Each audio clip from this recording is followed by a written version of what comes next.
Buenas noches. Pues pocas veces en términos de lo que podemos considerar la seguridad pública, la procuración de la justicia, hay buenas noticias. Celebro yo lo que podemos considerar un elemento determinante de políticas públicas para atender una realidad social grave en la Ciudad de México, la realidad de la inseguridad y de la creciente criminalidad.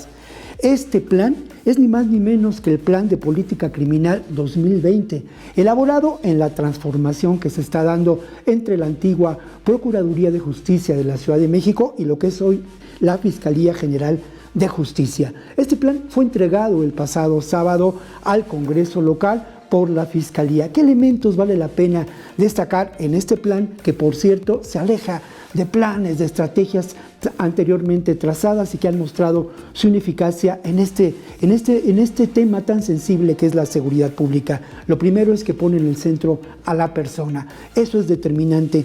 Un elemento fundamental es la especialización en atención a las víctimas. Lo otro es un ataque frontal a la corrupción. Y perdonen ustedes la expresión, pero si no se ataca a la corrupción, la impunidad permanece porque se establecen nexos entre grupos criminales y funcionarios públicos. Eso es una realidad y eso ha permitido llevar a esta crisis de seguridad pública que existe en la Ciudad de México y que no podemos negar. Lo afortunado es que hoy se desarrolla un instrumento de política pública,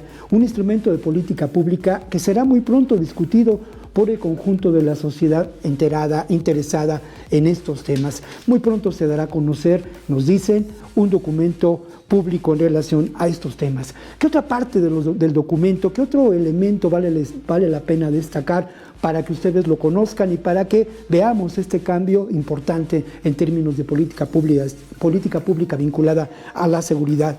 Van a analizarse puntualmente el trabajo de los ministerios públicos y su capacidad para judicializar los casos. Otra cosa muy importante es el diagnóstico de la criminalidad. Otro, el rediseño del conflicto, mirar a este conflicto desde otra perspectiva.